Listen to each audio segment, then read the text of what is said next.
ओम नमो भगवते वासुदेवाय।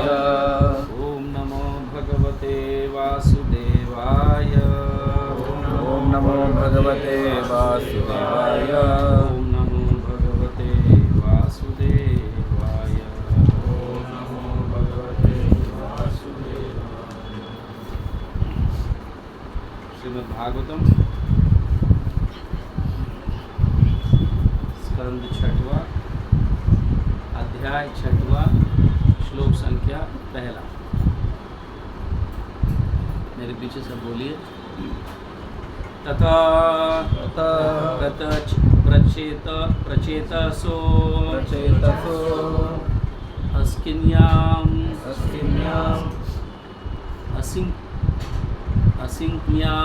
असिक्न्याम अनुनीतः स्वयंभुवा षष्टिं संजनायाम आस दुहित्रः पितृवत्सलः। श्रीशुक उवाच तथा प्रचेतसो असिक्न्याम प्रचेतसो असिक्न्याम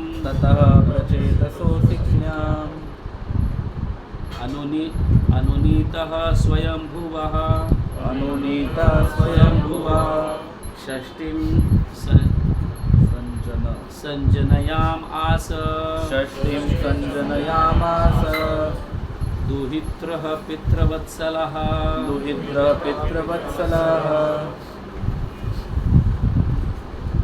श्रीशुक उवाच श्री सुखदेव गोस्वामी ने कहा तथा इस घटना के बाद प्राचेतसः मतलब दक्ष असिक्नी नामक पत्नी से अनुनीतः शांत किए गए स्वयंभुवा श्री ब्रह्मा के द्वारा षष्टिम 60 संजनयाम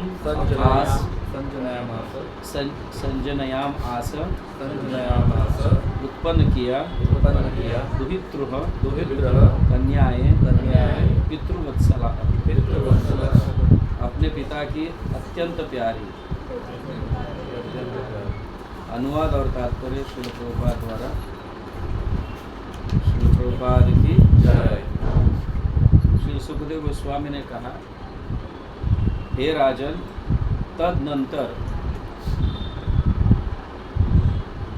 ब्रह्मा के निवेदन पर प्रजापति दक्ष ने, जिसे प्राचेतास कहा जाता है, मतलब प्रचेताओं के माध्यम से उत्पन्न हुआ, अपनी पत्नी असिक्नी के गर्भ से 60 कन्या उत्पन्न की। सभी कन्याएं अपने पिता को अत्यधिक स्नेह करती थीं। अनुवाद। अपने अनेक पुत्रों के हानि की घटनाओं के बाद प्रजापति दक्ष को श्री नारद मुनि के प्रति की गई अज्ञानता पर पश्चाताप हुआ। तब ब्रह्मा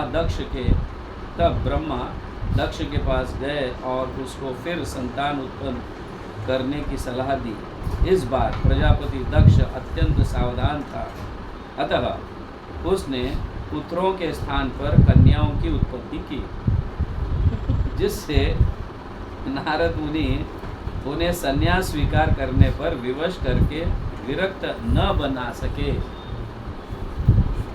स्त्रियों के लिए वैराग्य नहीं बना है, उन्हें तो अपने अच्छे पतियों की आज्ञा का पालन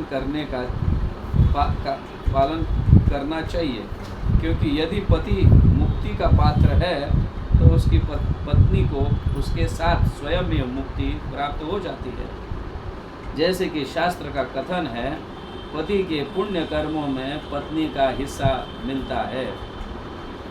को हिस्सा मिलता है। अतः स्त्री को चाहिए कि वह अपने पति की पतिव्रता और आज्ञाकारिणी बने, तभी बिना किसी भिन्न प्रयास के वह अपने पति के लाभ में हिस्सा ले सकती है। वाह, स्त्रियों के लिए तो बहुत। हाँ, लेकिन वहाँ पे सबसे महत्वपूर्ण है पतिव्रता लिखना। तभी ये possible, सब नहीं कर सकते। ध्यान से सुनती हो तुम। ओ अज्ञानतिमिरान्धस्य ज्ञानाञ्जनशलाकया चक्षुरुन्मीलितं येन तस्मै श्रीगुरवे नमः। नमो ओं विष्णुपादाय कृष्णप्रेष्ठाय भूतले श्रीमते भक्तिवेदांत स्वामिनिति नामिने। नमस्ते सारस्वती देवे गौरवाणी प्रचारिणे निर्विशेष शून्यवादी पाश्चात्य देशकारिणे। जय श्री कृष्ण चैतन्य प्रभु नित्यानंद श्री अद्वैत गदाधर शिवासादि गौर भक्तवृंद। हरे कृष्णा कृष्णा कृष्णा हरे हरे, हरे राम राम राम हरे हरे। हरे कृष्णा कृष्णा कृष्णा हरे हरे, हरे राम राम राम हरे हरे। हरे कृष्णा कृष्णा कृष्णा हरे हरे, हरे राम राम राम हरे हरे।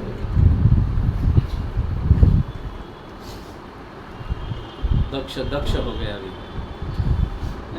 दक्षता आ गई तुम्हें, संभाल के रहना है। तो दक्ष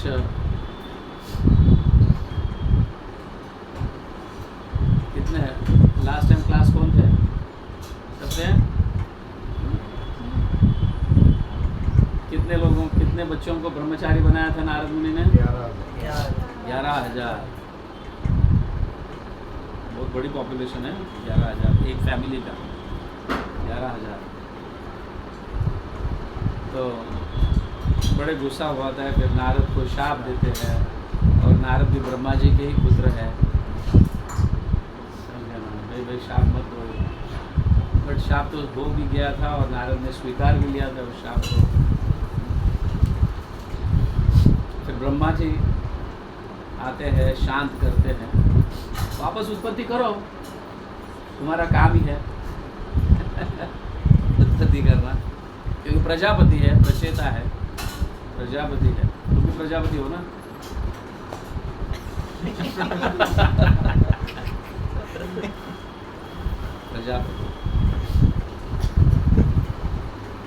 प्रजापति का अर्थ है प्रजाओं की उत्पत्ति करना। समझ गए ना? बहुत बड़ा डेसिग्नेशन है। और हम आजकल सिर्फ हमारे दो भी नहीं रहे आजकल। तो इस पर से पता चलता है प्रजापतियों का कितना बड़ा दायित्व है। जिनका सरनेम प्रजापति है उनको ध्यान रखें, ब्रह्मा जी की आज्ञा है ये। समझ गए?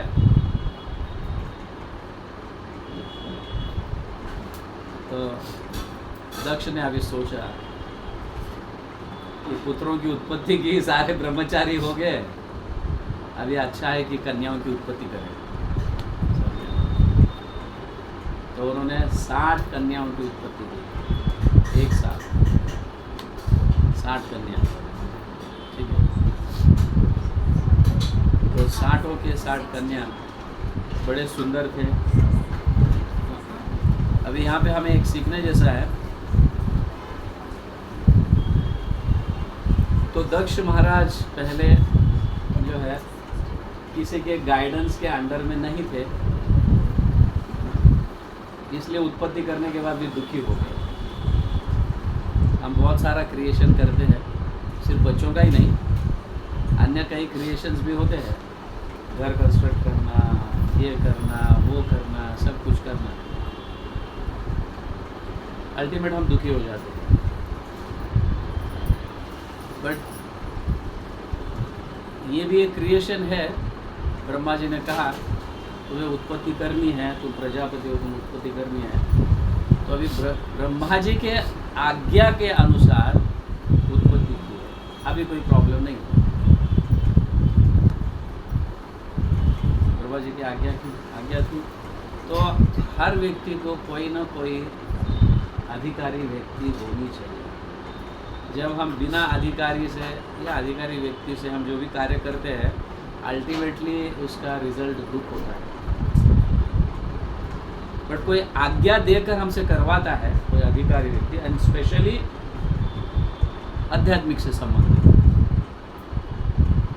ऐसा व्यक्ति कोई अधिकारी होनी चाहिए, तो जिसको हम काउंसिल कहते हैं या गुरु कहते हैं। ऐसा जब व्यक्ति कोई आज्ञा देता है और उसके हिसाब से जब तो हम अल्टीमेटली सुख को प्राप्त करते हैं, फिर भले वो कुछ भी हो, सुख को प्राप्त करते हैं। तो यहाँ पे ये कहा जा रहा है, ततः प्रचेतसो असिक्न्याम अनुनीतः स्वयंभुव।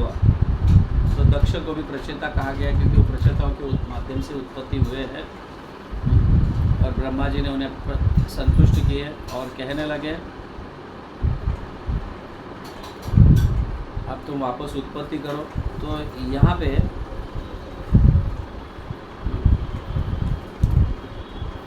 ये कहा गया है, तात्पर्य में लिखते हैं, अपने अनेक पुत्रों की हानि की घटनाओं के बाद प्रजापति दक्ष को श्री नारद मुनि के प्रति की गई अज्ञानता पर पश्चाताप हुआ। तब ब्रह्मा दक्ष के पास गए और उनको फिर संतान उत्पत्ति करने की सलाह दी। इस बार प्रजापति दक्ष अत्यंत सावधान था, अतः उन्होंने पुत्रों के स्थान पर कन्याओं की उत्पत्ति की, जिससे नारद मुनि उन्हें, आगे प्रभुपाद कह रहे हैं कि स्त्री को तपस्या करने की आवश्यकता नहीं। तपस्या मतलब तपस्या के लिए जाना, ये करना। उनकी तपस्या वही है जो पति की आज्ञा का पालन करे। उनकी तपस्या वही है, पति की आज्ञा का पालन करे और पति को अपने आध्यात्मिक जीवन में सहायता करे। तो सिर्फ इतना करने से भी अगर पति को मोक्ष की प्राप्ति होती है या भक्ति के माध्यम से वैकुंठ जगत को हो या जो भी प्राप्ति होता है, तो उसकी अधिकारी पत्नी बन जाती है नेचुरली। क्योंकि अल्टीमेटली जो है गोपीर भरतुर तव पाद कमलयोर दास दासानुदास है। जीव का स्वभाव क्या है? दास के दास के दास का दास बनना जीव का स्वभाव। अगर पति भगवान का दास बन गया और पत्नी नेचुरली पति की दास बन जाती है, ये मतलब सेवा करती है। हमारा जीव का क्या? कृष्णेर स्वरूप है, जीवेर स्वरूप है कृष्णेर नित्य दास। ये जीव का स्वरूप है कि नहीं? आता है कि नहीं जीव का स्वरूप? जीवेर स्वरूप है कृष्णेर नित्य दास। हम भगवान के दास है।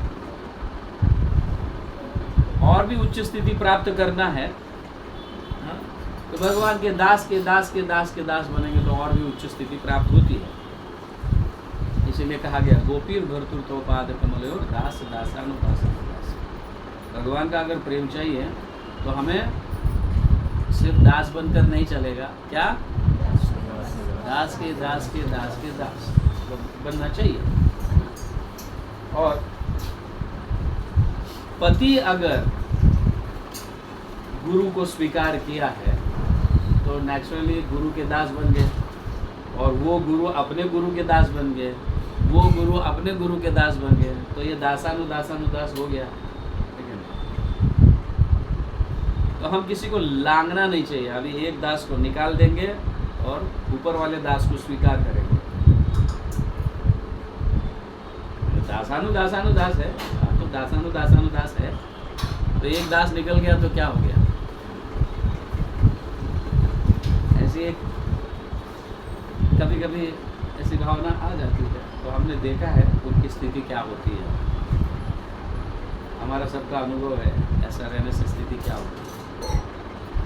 हमें ये जानना भी बहुत ज़रूरी है कि ऑफकोर्स हम सब एक ही गुरु से दीक्षा लिए हुए हैं, इस तरह से गुरु भाई गुरु बहन बन गए हैं, बट गुरु तो हर हमेशा आपके साथ नहीं रहते या हमारे साथ नहीं रहते। तो हमारे साथ कौन रहते हैं सदैव? 100%। सभी को अधिकारी रहना जरूरी है। कितने बार हम गुरु को बोलेंगे हमें क्या करना है क्या नहीं, क्योंकि वो तो प्रचार में लगे हुए हैं। और ये आज का कंडीशन तो ऐसा ही है कि नहीं? आज का कंडीशन ऐसा ही है। पहले कैसे होता था कंडीशन कि शिष्य गुरु को ढूंढते ढूंढते जाते थे, गुरु कर लेते थे और उनके बाद उनके आज्ञा का पालन करते थे, पर उनके साथ रहकर उनकी सेवा कर कर भक्ति में आगे बढ़ते थे। अभी हमारा तो इंटरनेशनल सोसाइटी है। हमारे गुरु प्रचार में व्यस्त रहते हैं कि नहीं? प्रचार में व्यस्त रहते हैं। एक जगह से दूसरी जगह से तीसरी जगह, चौथी जगह चलते रहता है, पूरा पृथ्वी पर भ्रमण करते रहते हैं। तो हम किस तरह से गुरु के टच में रहेंगे, ये प्रश्न उठता है। क्या हर कार्य करने से पहले हम गुरु का आज्ञा ले सकते हैं? आज की स्थिति में नहीं है। पहले 100 साल पहले ऐसी स्थिति होती थी। ज़्यादा लंबा तक गुरु शिष्य का ज़्यादा ये नहीं था। उसी गांव में कहो या थोड़े आसपास के गांव में जाके प्रचार करते थे। हम देखते थे मायापुर में या कई जगह ऐसा। अभी इंटरनेशनल सोसाइटी बनने के बाद गुरु की जिम्मेदारी बढ़ गई है। उनके गुरु के आज्ञा के अनुसार जिम्मेदारी बढ़ गई है और उनको गुरु के आज्ञा का पालन तो उन्हें करना ही है। इसलिए गुरु now is not available for everybody all the time, है क्या? नहीं। तो फिर एक सिस्टम बना हुआ है, चैतन्य चरितामृत में भी इसका उल्लेख है। दीक्षा गुरु और शिक्षा गुरु कैसे है? एक ही लेवल पर है, एक ही लेवल पर है। तो हमारे करीब ज़्यादातर करीब कौन रहते हैं? दीक्षा गुरु या शिक्षा गुरु? अभी शिक्षा गुरु का आज्ञा का पालन करना चाहिए। अगर नहीं है तो किसी को अपना एक शिक्षा गुरु बना लो और हर हमेशा उनका आज्ञा का पालन करते रहो।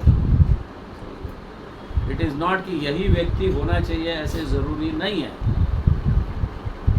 अपने फेवर में मुझे भक्ति में आगे बढ़ने के लिए कौन सहायता है कर सकते हैं, उनको अपना सकते हो। ऐसा भी नहीं कि शिक्षा गुरु तो अनेक हो सकते हैं और अनेक में से भी आप फिल्टर कर कर कर कर कर कर कर कर किसी एक को चुन कर जो अपने करीब रहता है, हर हमेशा में मार्गदर्शन कर सकता है, ऐसे शिक्षा गुरु को अपनाना चाहिए, अनिवार्य है। क्योंकि हमारे कार्यों को सक्सेस करने के लिए ये ज़रूरी है, नहीं तो हमारे कार्य सक्सेस नहीं होंगे। और करते भी हैं हम, तो अल्टीमेटली हम थोड़ा दुखी हो जाते हैं, क्यों सक्सेस नहीं हो रहा है, क्या प्रॉब्लम है। ये है क्योंकि हम किसी को अधिकारी माने ही नहीं है।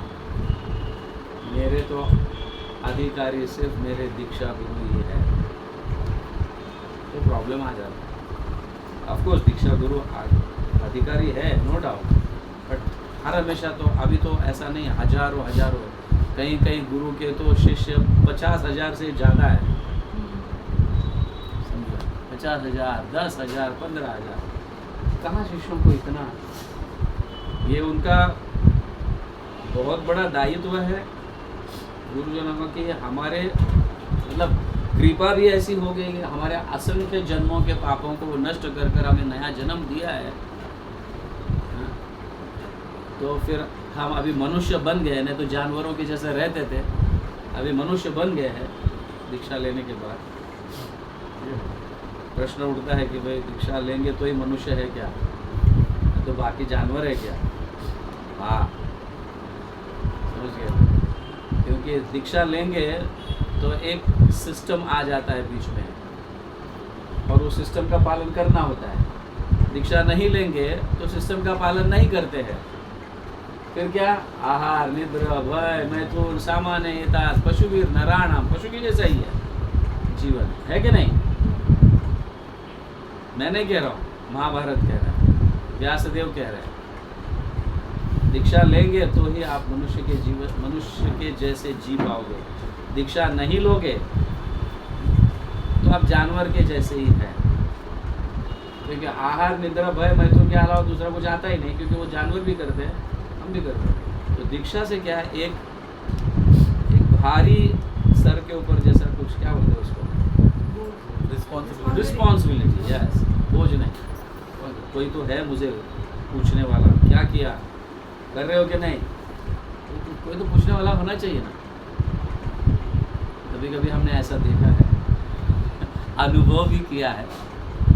हम अभी मंदिर में जब रहते थे, अधिकारी व्यक्ति, प्रेसिडेंट चला गया कुछ 1 महीने के लिए पाश्चात्य देश, तो यहाँ पे मनमानी है मंदिर में, क्या कांग्रेगेशन डिवोटीज आएंगे जाएंगे, क्लास कौन आप देखेगा, चलो अभी तो अधिकारी नहीं, कोई तो दे रहा है क्लास, अभी बैठे या नहीं बैठे क्या फर्क पड़ता है। हुआ है कि नहीं ऐसा, होता है कि नहीं ऐसा।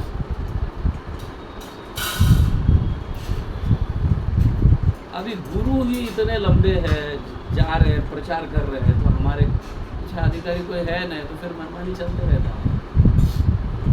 फिर कैसे भक्ति में आगे बढ़ेंगे, संभव है भक्ति में आगे बढ़ना? कलयुग का धर्म संकीर्तन है, नॉट इंडिविजुअल कीर्तन। संकीर्तन मतलब संघ में रहना। संघ में रहने से क्या पता चलता है, अरे ये व्यक्ति हर हमेशा मंगल आरती लेट आता है, इसको कभी भी बैठकर जप करते हुए देखा नहीं, चलते चलते जप करते रहता है, इसको कभी भी मतलब बातें करते करते जप करते रहता है, हर हमेशा इसको ऐसा ही देखा है। पूछने वाला कोई नहीं है। दूसरा व्यक्ति, सीनियर व्यक्ति भी क्यों बोलेगा, मेरा थोड़ी है ये शिक्षा शिष्य, मेरा थोड़ी है, उसकी रिस्पॉन्सिबिलिटी वो देख लेता, मैं क्यों रिस्पॉन्सिबिलिटी लेता, है ना। कुछ डांटे, कुछ करे तो बुरा भी लग जाता है, हमको डांटते हैं, हमको ये करते हैं। इसलिए जिसकी रिस्पॉन्सिबिलिटी है वही लेगा। इसीलिए प्रत्येक भक्त को अपने एक अधिकारी होनी चाहिए।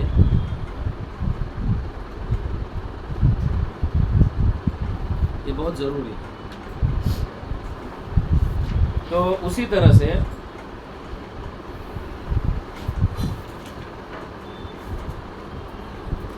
से यहाँ कहा गया है कि पत्नी को अपने पति के अंडर में रहना चाहिए और अच्छी तरह से सेवा, भगवान की सेवा में उसकी सहायता है। ऑफ कोर्स पति को वैष्णव होना चाहिए, पति को भक्त होना चाहिए, शुद्ध भक्त का हो या वैष्णव या फिर भक्ति में होना चाहिए। और ऐसे पति की जब पत्नी सेवा करती है, भले वो कठोर तपस्या ना करे, उनके लिए तपस्या तो यही है पति की आज्ञा का पालन करें, उनके लिए यही तपस्या।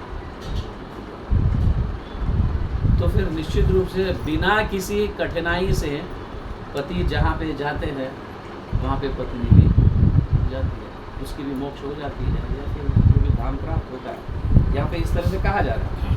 तो मतलब स्त्रियों को अलग से वैरागी बनने की आवश्यकता नहीं है।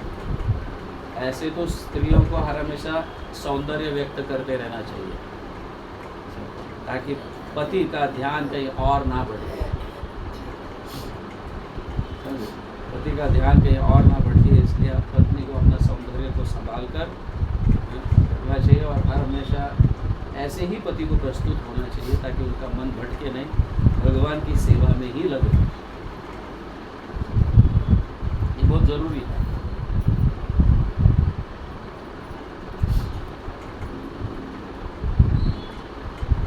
आगे कहा गया है, जैसे कि शास्त्रों का कथन है, पति के पुण्य कर्मों में पत्नी को हिस्सा मिलता है। अरे यहाँ पुण्य कर्म का अर्थ सिर्फ पुण्य कर्म मत लो, प्रभुपाद इस तरह से लिखे हैं, बट पुण्य कर्म का अर्थ ये भी है कि पति की सेवा, अगर पति वैष्णव है, उसकी सेवा करते हैं तो पति को धाम मिलता है, तो इसे भी धाम की प्राप्ति होती है।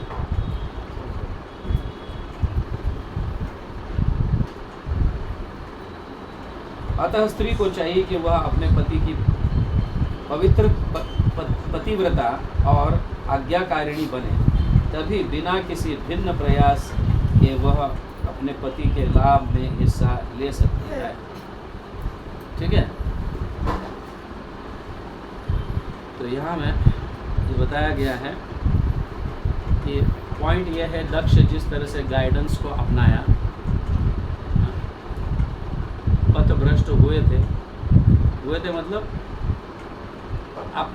अपनी इच्छा से, भाई जाओ तुम तपस्या करो, तपस्या करोगे तो ये प्राप्ति होगी, वो प्राप्ति होगी। नारद जी काफ़ी डिस्टर्बेंस बने, उनके सारे पुत्रों को ब्रह्मचारी बना दिए, तो आगे प्रजा की उत्पत्ति करने के लिए कुछ रहा नहीं। तो फिर जब शाप दिए तो ब्रह्मा जी बीच में आए। एक थर्ड पर्सन होना चाहिए दो झगड़ों के बीच में, और थर्ड पर्सन हर हमेशा मैच्योर्ड होना चाहिए। इमेच्योर्ड पर्सन नहीं चलेगा, है कि नहीं। नारद और दक्ष के बीच में ब्रह्मा जी आए, जो सबसे बड़े हैं। उनके बातों को कोई टाल नहीं सकता, ना नारद जी टाल सकते हैं और ना दक्ष टाल सकते हैं। उसने ऐसा ही किया, उसने ऐसा किया, ये तो मेरा कर्तव्य है, मैं तो प्रचारक हूँ। और प्रचारक को तो अपना कर्तव्य करना होता है। तो ब्रह्मा जी ने कहा तुम कन्या की उत्पत्ति करो ना। कन्या को कौन ब्रह्मचारी, कन्या को ब्रह्मचारी रहना नहीं चाहिए। ब्रह्मचारी नहीं मतलब नैष्ठिक ब्रह्मचारी। समय आने पर उचित उम्र में शादी होनी चाहिए। कन्या मतलब स्त्री हो, उचित समय आने पर शादी कर लेना चाहिए। हमारे शास्त्रों में कहीं पे भी ऐसा नहीं है कि कन्याओं को नैष्ठिक ब्रह्मचारिणी रहनी चाहिए, ऐसा नहीं है। पुरुष रह सकता है लेकिन स्त्रियों को नहीं रहना चाहिए। स्त्रियों को किसी न किसी से ब्याह कर अपने जीवन को आगे बढ़ाना चाहिए। अकेली रहेगी स्त्री तो प्रोटेक्टेड नहीं रहेगी। स्त्री को कभी भी अकेली नहीं रहना चाहिए। बचपन में पिता के अंडर में रहना चाहिए, यौवनावस्था शादी हो जाने के बाद पति के अंडर में रहना चाहिए, और पति जब संन्यास लेके चले जाते हैं तो पुत्र के अंडर में स्त्री को रहना चाहिए। ये हमारी संस्कृति है। ऐसे रहने से प्रोटेक्टेड रहते हैं। ऐसा नहीं कि स्त्री दुर्बल है, ऐसा नहीं। एक बहुत सुंदर मैं पढ़ रहा था, मैं आपको पढ़ के सुनाऊंगा, मुझे भी बहुत अच्छा लगा ये। श्रृंगार षटकम में भर्तृहरि कहते हैं, नूनम हिते कविवर विपरीत वाचो ये नित्यम आहुर अबला इति कामिनीस्ता याभिर्विलोलतर तारक दृष्टि पूतै शक्रादयो अपि विजितस्त्व अबला कथम तथा। ये बहुत सुंदर कहा गया है। भर्तृहरि कहते हैं कि मुझे ऐसे बुद्धिशाली कवियों पर बहुत दया आती है जो स्त्री को अबला कहते हैं, मतलब वीकनेस जिसको बोलते हैं, है ना, वीकनेस अबला कहते हैं। तो बोलते हैं कि स्त्री कभी अबला नहीं है, सिर्फ उनके आँखों से इंद्र को भी नचा सकती है। उनके आँखों की दृष्टि से इंद्र को भी नचा सकती है, तो स्त्री अबला नहीं है। एक सुंदर कहावत है, बट स्त्री को हर हमेशा प्रोटेक्टेड रहना चाहिए। प्रोटेक्टेड मतलब सुरक्षित रहना चाहिए, हर हमेशा पुरुष के अंडर में सुरक्षित रहना चाहिए। बचपन में पिता के अंडर में, पति के अंडर में, फिर बाद में पुत्र के अंडर। ये इसका अर्थ ये नहीं कि वो अबला है, वीक है, ऐसा नहीं है, लेकिन वैल्यूएबल चीज़ है। जैसे हम सोने को, हीरे को किस तरह से तिजोरी में रखते हैं, उसका ख्याल रखते हैं कि नहीं, है कि नहीं, वैसे ही स्त्री का भी है। शी इज़ अ वैल्यूएबल, क्योंकि उसी के आधार पर पूरा कल्चर डिपेंड है। आगे के भविष्य जनरेशन का, मतलब आगे आने वाले पीढ़ियों का कल्चर उसी पर डिपेंड है। बच्चों की उत्पत्ति कर पुरुष तो बाहर जाता है कमाने के लिए, लेकिन रहती है स्त्री, और वही स्त्री अपने बच्चों को कल्चर सिखाती है। अगर स्त्री भी बाहर चली गए तो कल्चर कौन ये करेगा? नहीं तो सब क्या होगा, क्या है वो भगवद गीता में भगवान अर्जुन कहते हैं, संकरा नरका यैव कुल ज्ञानम तुलस। स्त्रीषु दुष्टासु समझ कौन्तेय गए। जायते वर्णशंकर। यस, वर्ण शंकर की उत्पत्ति होगी, समझ गए। इसलिए पति के अंडर में रहकर या वैष्णव के मतलब वैष्णव पति की सेवा करते करते जो है, हम ऐसे वैष्णव बच्चों को भी उत्पत्ति करते हैं जो आगे चलकर अनेक परिवार का उद्धार होता है। तो ये यहाँ पे तात्पर्य में कहा गया। तो इसलिए ब्रह्मा जी कहते हैं, व्यासदेव कहते हैं कि पुरुष भले कितना भी शक्तिशाली क्यों ना हो, कितना भी बुद्धिशाली क्यों ना हो, उसको किसी के ना किसी अंडर में रहना चाहिए। और कैसा होना चाहिए? वो भी उत्तम अधिकारी या मध्यम अधिकारी होना चाहिए। ठीक है, उत्तम अधिकारी नहीं मिलता है तो कम से कम मध्यम अधिकारी तो होना ही चाहिए। उत्तम अधिकारी कौन है? हाँ? शास्त्र सुनिपुण दृढ़ श्रद्धा जहार। शास्त्रों में सुनिपुण होना चाहिए। हाँ? शास्त्र सुनिपुण दृढ़ श्रद्धा जहार, मतलब श्रद्धा भी होनी चाहिए उसके ऊपर, शास्त्रों पर, गुरु पर, भगवान पर श्रद्धा भी होना चाहिए। हाँ? यही उत्तम अधिकारी ताराए संसार। ऐसा उत्तम अधिकारी संसार से अनेक लोगों को कर देता है। उत्तम अधिकारी की व्याख्या शास्त्रों में निपुण होना चाहिए। हाँ? और भगवान पर और गुरुजनों पर दृढ़ श्रद्धा होनी चाहिए।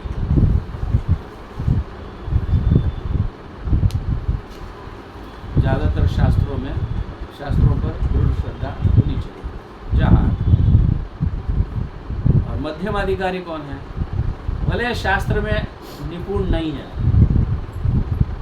शास्त्र युक्ति न जानी, दृढ़ श्रद्धावान, लेकिन शास्त्र नहीं जानता है, लेकिन गुरुजनों पर दृढ़ श्रद्धा है। वो जो बोलेंगे वैसा करो।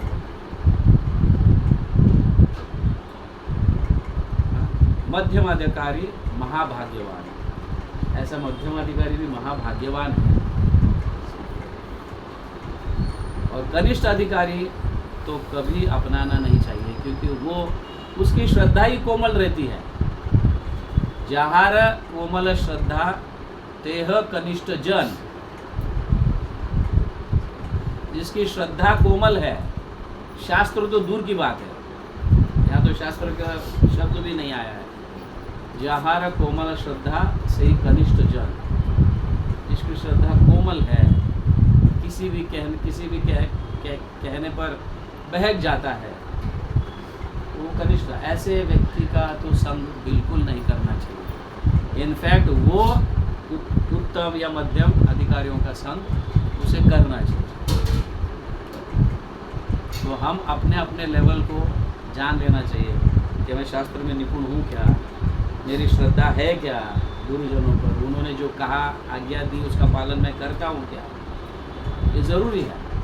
ऐसे करते रहेंगे तो ही हम सुखी रहेंगे। इसलिए ब्रह्मा जी बीच में आए, शास्त्र में निपुण है, भगवान के ऊपर श्रद्धा है, और वो जानते भी है। वो ऐसे नहीं कि दो बिल्ली झगड़ रहे हैं तो मक्खन मैं खाऊं। बिल्ली मक्खन खाती है ना, क्या? हाँ, बंदर मक्खन खाती है। दो बिल्ली झगड़ रहे हैं तो खाएगी कौन? बंदर। खाएगा कौन? बंदर। ऐसा नहीं होना चाहिए। इसके झगड़े का फायदा इसके कभी कभी दुश्मन का दुश्मन दोस्त के जैसा, समझ गए? ऐसे को बीच में कभी नहीं लाना चाहिए। ऐसा व्यक्ति उनका फ़ायदा उठाता है और अपना क्या बोलते हैं, अपनी इच्छाओं को पूरी कर लेता है, या जो भी है अपनी। हाँ, ऐसा व्यक्ति होना चाहिए जो न्यूट्रल हो, दोनों को भी अच्छी सलाह दे।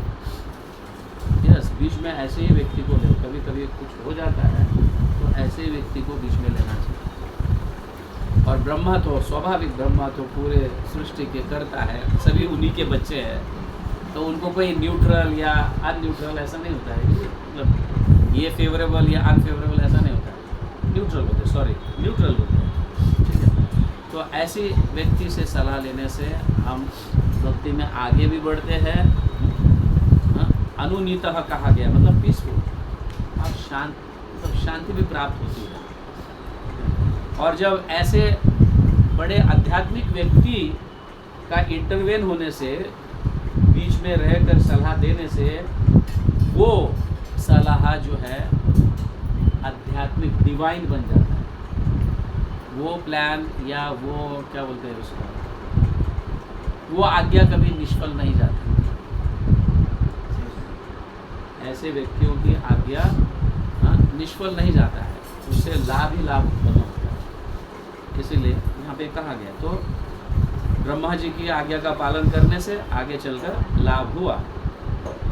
तो दक्ष ने फिर 60 पुत्रियों की उत्पत्ति की असिकनी के माध्यम से। दक्ष की पत्नी असिकनी, यहाँ पे कहा ये उस दक्ष की बात नहीं हो रही है जो शिव जी की ससुर, समझ गया। ये दक्ष वही दक्ष है, लेकिन बाद में समझ गए वापस जन्म लिए, प्रचेताओं का पुत्र बनकर वापस जन्म लिया। तो यह हमें समझाया जा रहा है आत्मा और गुरु की कृपा, ये दोनों से, आत्मा और गुरु के मतलब आत्मा का प्रयास और गुरु की कृपा होनी चाहिए। ऐसे नहीं कि सिर्फ गुरु की कृपा और आत्मा का प्रयास ना हो। आत्मा का प्रयास, और ऐसा भी नहीं कि सिर्फ आत्मा का प्रयास चल रहा है, गुरु की कृपा ना हो। दोनों भी होने से आगे बढ़ते हैं। तो ये ध्यान में रखिए, हर समय जो है हमारी आध्यात्मिक उन्नति का कारण सिर्फ हमारा प्रयास और गुरु की कृपा है।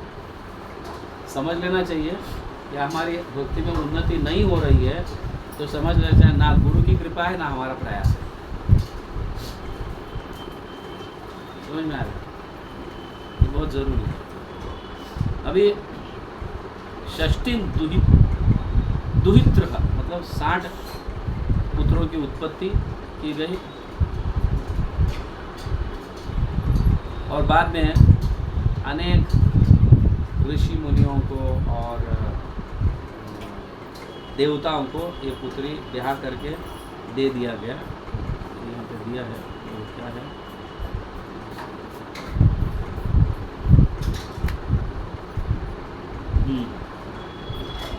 दस पुत्री तो धर्मराज यमराज को दिए। 10 पुत्री दक्ष ने यमराज से ब्याह करवा दिए। 13 कश्यप मुनि ने, 13 पुत्रियों का ब्याह कश्यप मुनि से हुई। फिर 27 पुत्रियों का चंद्र से हुआ, और बाकी जो अन्य ऋषिगण थे, अंगिरा या कृष्वा और भूत, ऐसे सब बाकी के पुत्रों को दिया गया। कश्यप मुनि फिर जो है कहा गया है कि कश्यप मुनि के माध्यम से पूरी सृष्टि अनेक जीव जंतुओं में उत्पत्ति हुई। बहुत सुंदर दिया है। आगे कहा गया है,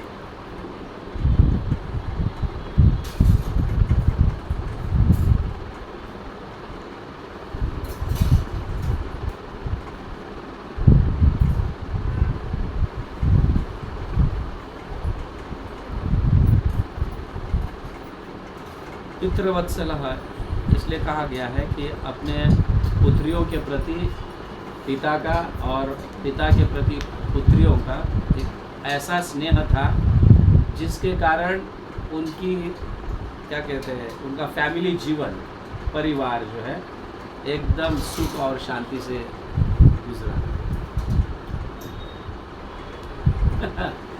ये हम ये समझ सकते हैं कि ब्याह के समय माता पिता का कृपा होना ज़रूरी है। ऐसे नहीं कि हमने किसी को भी पसंद किया और भाग के चले गए, ना माता को पता ना पिता को पता, किसी को भी पता नहीं। आजकल चल रहा है ऐसा, है ना। जैसे तो रिस्पॉन्सिबल कौन उनके आगे जीवन में, आगे जीवन में कुछ होता है तो उनका रिस्पॉन्सिबिलिटी कौन लेगा? कोई नहीं। तुमने अपना ढूंढा और भाग के चले गए, हमें तो पता भी नहीं। भले शुरुआत के समय थोड़ा माता पिता पश्चाताप करते हैं, बाद में तो कुछ हो जाता है तो तुमने आप चुना था। इसलिए उनकी कृपा, उनकी आज्ञा से ही ये ब्याह होनी चाहिए। इसका अर्थ ये भी है क्योंकि पिता प्रजापति होने के कारण दक्ष उनके आज्ञा से ही उन्होंने मतलब अपने पुत्रियों को ब्याह करके दिया। तुम सारा ये इनसे ब्याह करो, इनसे ब्याह करो, इनसे ब्याह करो। तो उनके जीवन में कभी आपत्ति ज़्यादा आई नहीं। अगर आई भी तो फिर रिस्पॉन्सिबल पर्सन कोई बड़ा व्यक्ति है। दोनों के बीच में कुछ मुटाव होता है तो कोई व्यक्ति आके बीच में इंटरवेन करता है, नहीं ऐसा नहीं, ऐसा करना चाहिए, शास्त्र ऐसे कहते हैं, वैसे कहते हैं। इसीलिए हमारे ज़्यादा डिवोर्स केसेस बढ़ते जा रहे हैं। एंड मोस्टली ये लव मैरिजेस में ही होते हैं, अरेंज मैरिज में बहुत कम होता है। लव मैरिज में ही ज़्यादा डिवोर्सेस होते हैं क्योंकि वहाँ पे कोई बड़ा व्यक्ति है ही नहीं, ना सामने वाले माता पिता ना बच्चों के माता पिता। तो हम अपने संस्कृति को बचा कर रखना चाहिए। संस्कृति का अर्थ है शास्त्रों के नियमों का पालन। ये संस्कृति है क्योंकि उनके नियमों का पालन करते हैं तो हमारा जीवन अच्छी तरह से चल जाता है। वरना कभी कभी ऐसा सपोज हो भी जाता है, अच्छे जीवन चलते हैं तो वो अपने कर्मों का अपन फल भोग रहे हैं। नहीं तो फिर कई ऐसे कर्म मतलब उग्र रूप से कर रहे हैं ताकि अगले जन्म में हम और भी भयानक रूप से उसको भोगना पड़ेगा। तो ऐसे इस तरह के ब्याह जो है दोनों फैमिली के माध्यम से, बड़ों के माध्यम से जब ब्याह करते हैं तो उनकी कृपा रहती है, उनकी दृष्टि रहती है हर हमेशा। बच्चे क्या कर रहे हैं मेरे, ठीक तो है ना, ये है ना, फ़ोन करना, पूछना, कभी आना जाना त्यौहार में रहता है तब पूछा जाता है। तो अभी भाग कर जाने के बाद फ़ोन भी नहीं करेंगे तो फिर पता नहीं क्या क्या होता है। कुछ तो फ्रिज में लटक रहे हैं कुछ तो जमीन में गाड़े गए हैं, पता ही नहीं। तो हमारे दुख का कारण हम ही बन रहे हैं, समझ लो। फ्रीडम के नाम पर दबाव डाला जा रहा है, ये डाला जा रहा है, वो डाला जा रहा है। दबाव ज़रूरी है, दबाव ही आपको आगे फ्रीडम दिलाता है और दबाव के माध्यम से ही लोग सीखते हैं। दबाव ही नहीं रहेगा तो सीखेगा क्या व्यक्ति? अभी उदाहरण के कारण सपोज किसी एक व्यक्ति को टारगेट दिया गया, सेल्समैन समझो या ऑर्डर टारगेट दिया गया तो दबाव है ऊपर से तुम्हें इतना डाल। अगर वो टारगेट कंप्लीट करता है और इस तरह से प्रमोशन होता है तो बाद में तो फ्रीडम ही है ना, एक बार CEO बनने के बाद, है कि नहीं? तो दबाव आपको क्या करता है, एक दिशा देता है, भटकने से फिर बाद में तो फ्रीडम है ही, है कि नहीं? इस बात से सहमत है कि नहीं आप सब लोग? तो दबाव तो होना ही चाहिए। जब पूर्ण निपुण रूप से सीख लेंगे सब फिर तो तब तक अनुभव भी आ जाएगा, बहुत सारी चीज़ें अनुभव आ जाती है। तो ज़रूरी है बहुत सारा।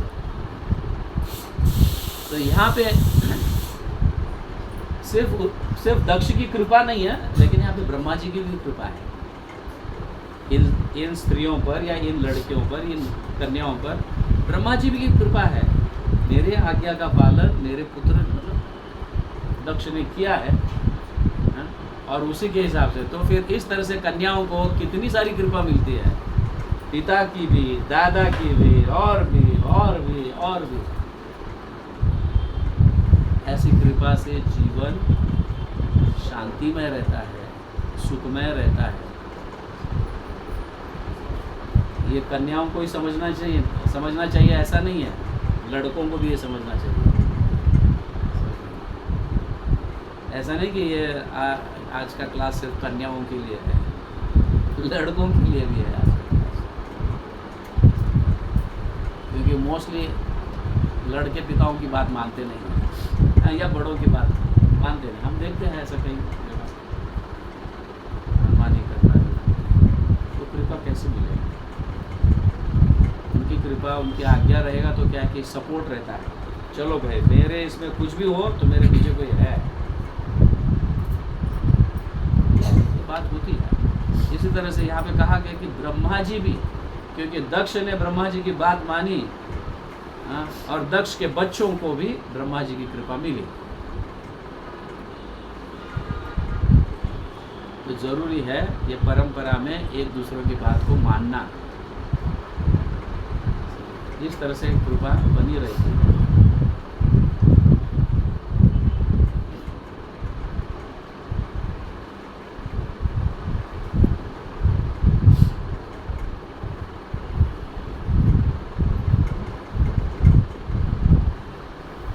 तो उसी तरह से भक्ति में भी नाम भजन, सेवा, हमारी आध्यात्मिक चेतना, ये सब कृपा से चलना चाहिए।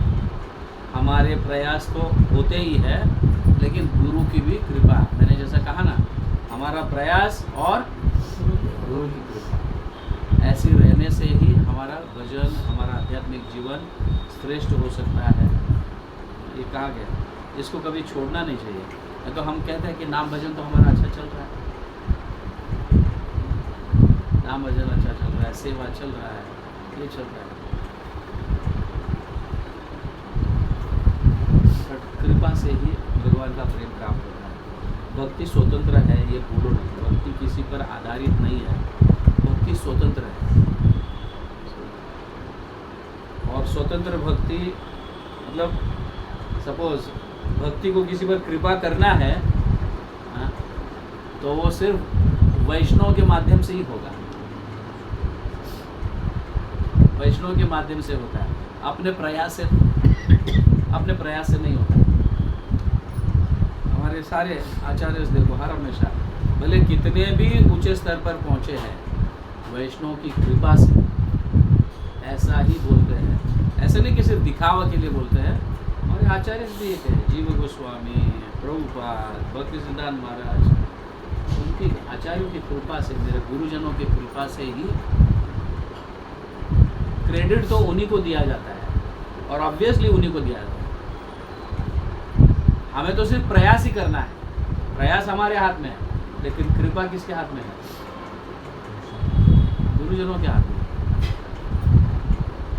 कई बार देखते हैं हम, व्यक्ति कुछ प्रयास भी नहीं करता है तो भी बड़े ऊंचे पोस्ट पर जाता है।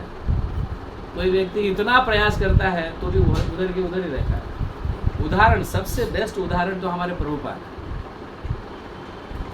ऑफकोर्स प्रभुपाद बहुत प्रयास किए, लेकिन देखो 10 साल के अंदर कितना बड़ा ये हुआ। ऐसा हो सकता है इतिहास में नहीं हुआ, ऐसा हुआ है? कोई प्रयास करके देखे। 10 साल के अंदर 108 मंदिरों से ज़्यादा, इतने ग्रंथों का लिखना, छपना, इतने शिष्य बनाना 10 साल में पॉसिबल नहीं है। ये कृपा से, प्रयास तो करते हैं, लेकिन ये कृपा से ज़बरदस्त एम्पायर बन जाता है। और इसलिए कृपा को कभी नहीं भूलना चाहिए। कृपा से ही प्रयास तो हमारा होता ही है, कृपा भी अत्यंत आवश्यक है। कृपा के बिना हम भक्ति में आगे नहीं बढ़ सकते।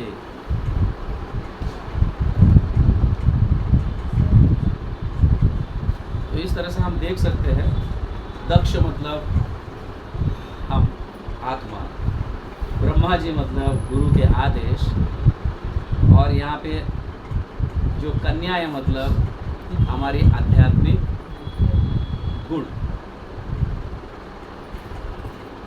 आध्यात्मिक गुण हमारे सुरक्षित रहते हैं जब गुरु के आज्ञा का हम जब पालन करते हैं, और फिर हमारा भी क्रिएशन अच्छा होता है।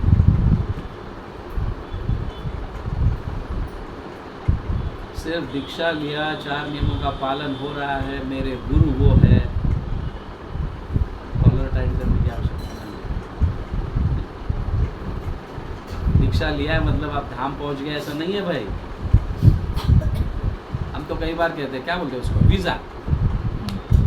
दीक्षा मिला मतलब वीजा मिला है, अमेरिका पहुंच गया या कहीं पहुंच गया ऐसा नहीं। बैठना भी जरूरी है प्लेन में, दीक्षा लिया मैं पहुंच गया ऐसा कैसे हो सकता। प्लेन में बैठना मतलब क्या है, भक्तों के संग में रहकर सेवा करना, आध्यात्मिक उन्नति करना, तब जाके प्राप्त होगा।